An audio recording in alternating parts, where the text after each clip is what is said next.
Could the Philadelphia Eagles go in a totally different direction in this draft?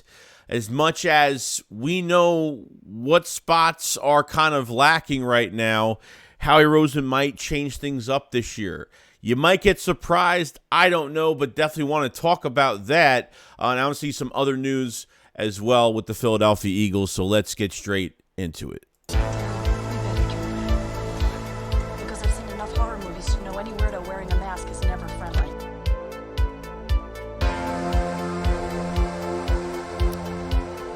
What is going on, guys? Your boy Joey SHAKESQUAD coming guys with the video now. So yes, we want to go over a few things real quick, and I think number one is this is from the past few days, the QB sneak. I mean, no one's really voted against it. We're gonna be able to do the push QB sneak back in Philadelphia yet again. We've talked about always getting a running back to really help out, with this and not putting Jalen Hurts into these situations where he has to do these plays all the time. I think going into the Super Bowl, I think they were completed, I think 38 times. I forgot how many times that they didn't complete this, but you have Jalen Hurts that could bend, that could deadlift 600 pounds, and it's almost automatic. And it's almost unfair, but at the same time, a lot of teams do it. Tom Brady's done it. There's a lot of his career, a lot of quarterbacks did it. The problem was the Eagles took advantage of this situation where two guys are lined up on each side of Jalen Hurts and pretty much push him in there. The offensive line, I think Kelsey's been like the big major factor.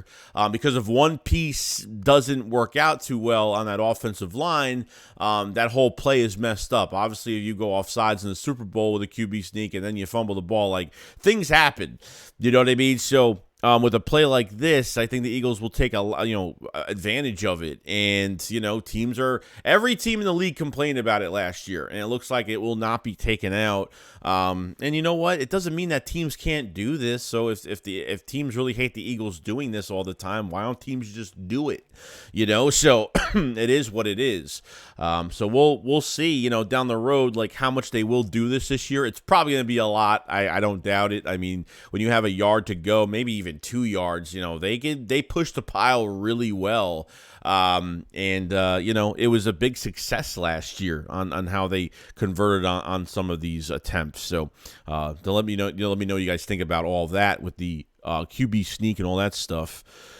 So the Terrell Edmonds signing, so we got the numbers for it. I think we got them yesterday. I want to wait a little bit to make sure they were the right numbers. So it looked like it was a 1-year deal for Terrell Edmonds, $2 million deal. I think a $1.9 million cap hit, $650,000 in incentive. So he gets an extra $650,000 if he makes Pro Bowl, if he does all this other stuff and has a really good year. But for $2 million, not too bad. Obviously, I think the Eagles, as of right now, only have, I think from what it's saying, we only have $11.5 million.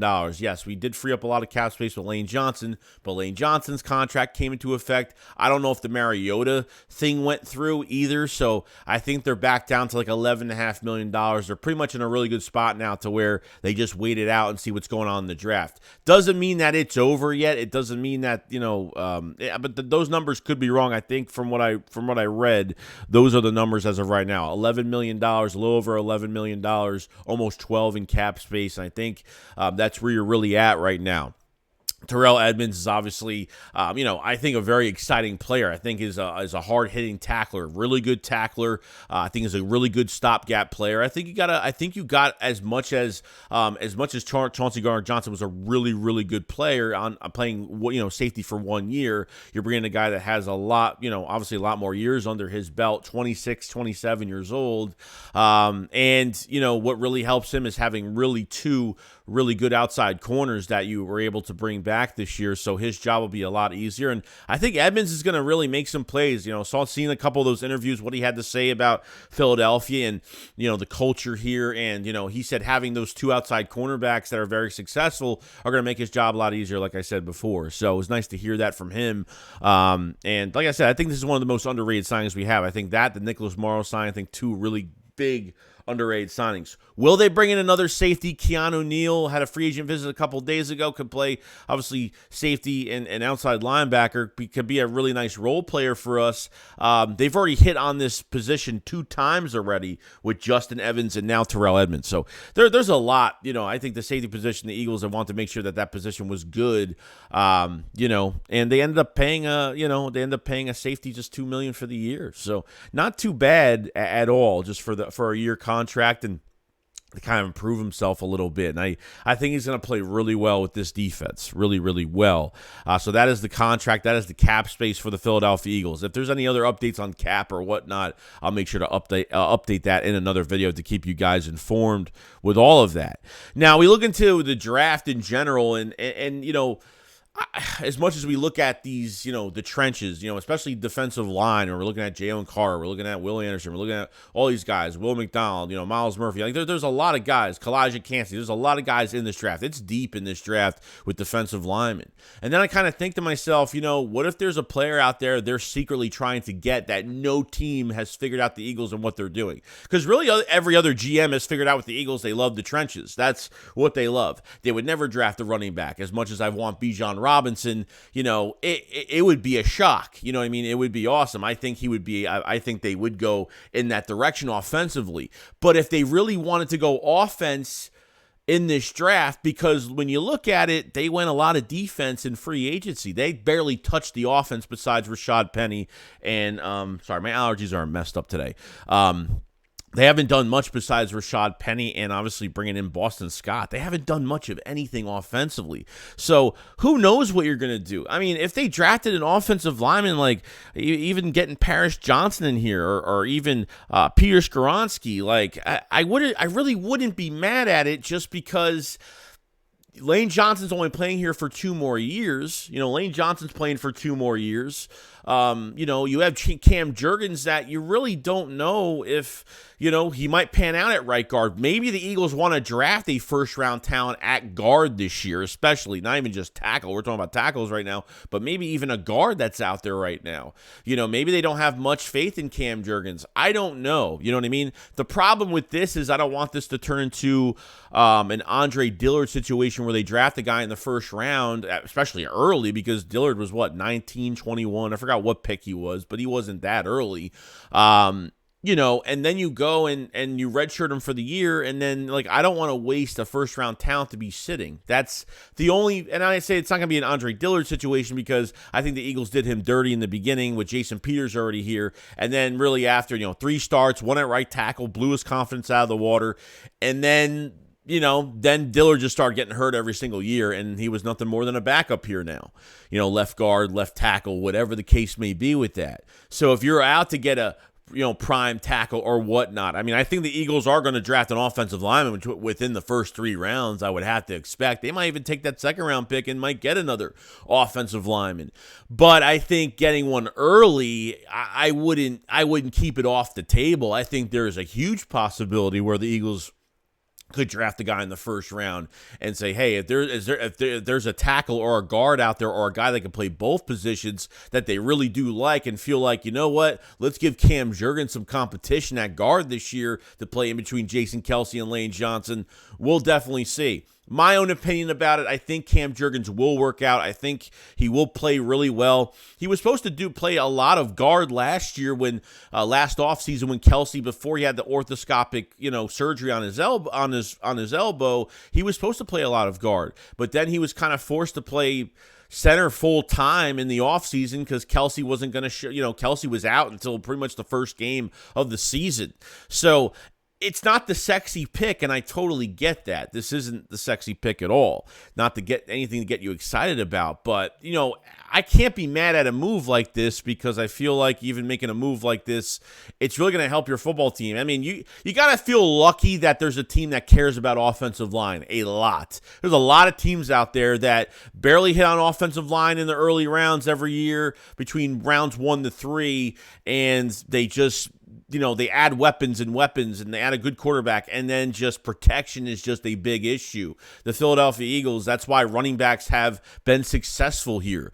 You know what I mean? So there's a lot going on, and I think, a tackle or a guard or someone to compete with Cam it really wouldn't surprise me at all. So it's always something to look out for. As much as I've been talking about Bijan Robinson this whole entire time, there's other positions where I think they could go. Another one is I could think they can go to is JSN from Ohio State. I've talked about him before, and even with JSN, I think he's the best receiver in this draft, no doubt. Now, are they going to pay two receivers top end money? Definitely not. It's just, I think this is the unlikely what would happen, but you never know. Howie thinking outside of the box, giving Quez Watkins, giving Quez Watkins some competition this year, and maybe bringing in a first round guy to maybe not have maybe be the next guy in Philadelphia when AJ Brown walks. It'll be Devontae Smith to JSN. I don't know. I don't know what the plan is, but this is just an example of not even just him. There's other receivers out there, and I think with the Philadelphia Eagles, could have interest in bringing another receiver in here. They haven't done anything. They haven't brought in a depth receiver, nothing like that. Maybe it's going to be in the undrafted free agent pool. Maybe they see a guy that maybe has some upside to go against Quez. Quez has, had a down year this year. A great beginning of the year, a really bad second half of the year, especially the opportunities he had. He messed up some catches, the fumble in Washington. Obviously the big drop in the Super Bowl. Like a guy that wasn't playing consistent games, you put him out there in the Super Bowl and give him this big moment, and he doesn't pan out. You know what I mean? And I don't think Quez is a bad receiver. I just feel like he just had a bad year. Like, just didn't have a great year this year. Apparently had the grade 2 shoulder sprain and stuff like that. So, but why not add another weapon to your offense? If the Eagles are like, hey, you know what? We're not going to draft Bijan Robinson. Why don't we add another receiver? Why don't we get this thing going? JSN in the slot from Ohio State, he would be fantastic. I mean, it would be unmatched. And that's adding a lot more firepower. So, if they don't want to draft a running back or they want to replace or compensate for, we have a lot of interest in Bijan, but you know what? Let's go another direction. Or, maybe defensive line is where we need to go, but offensively we need to put more points on the board. Let's make our offense more dangerous, and grabbing JSN in the first round at 10 or moving back a couple picks. Yeah, you could get him, and you can have a real dangerous trio plus Jalen Hurts, plus these running backs, especially if Rashad Penny stays healthy. So I think it would be a pretty cool thing. But this is the less of what I think might happen. The receiver thing in the first round it would be a shocker. For me, it would be a huge shocker. I just don't see them going in that position regardless. So going to be really interesting. And other than that, that's pretty much it. I think, they could surprise us. They might go offensive player in the first round. You never know. But you always got to keep your eyes open because they went a lot of defense in free agency. And yes, we still need another defensive end. We still need like 2 defensive tackles. Maybe they want another linebacker. Maybe they want to add another safety since they hit on that position 2 times already. So you have your outside corners. You got Greedy Williams. That's some depth right there. So it really depends on what they want to do here. Like this is like to me, it's like a luxury pick or a pick of need, depending on how they really want to treat it one way or another. So you guys let me know in the comment section below. Do you think they will go? Do you think the Eagles will draft more offense? Do you think they could draft an offensive lineman at 10. They could go after another weapon for Jalen Hurts and JSN or something like of that nature in a wide receiver. Do you think they stick with the same plan? Do you think Bijan still could be a big target? Do you think Jalen Carter could be the main guy if they don't have to move up for him or whatnot? So there's a lot of different things. Offensive line, definitely. I'd see them drafting offensive lineman over a wide receiver any day in the first round regardless. The Eagles have hit on wide receiver already a good amount of times. They've already traded for one. They drafted one a couple years ago. So I don't know if they go in that direction again, but it keeps you thinking and wondering like how Roseman's going to pull a rabbit out of the hat and really surprise everybody. Like, damn, like who would have thought they were going to make that move? You know what I mean? So I think it would be really interesting. So, all right, you guys have a fantastic day. I will see you guys on the next one. If you did last this long in this video, make sure you subscribe to the channel. Make sure you like the video as well. I do appreciate it so much. Go over Eagles news every single day. The draft is coming close, guys. We're getting there. And we'll see you guys on the next one. SHAKESQUAD, follow us. Peace out, guys. Peace.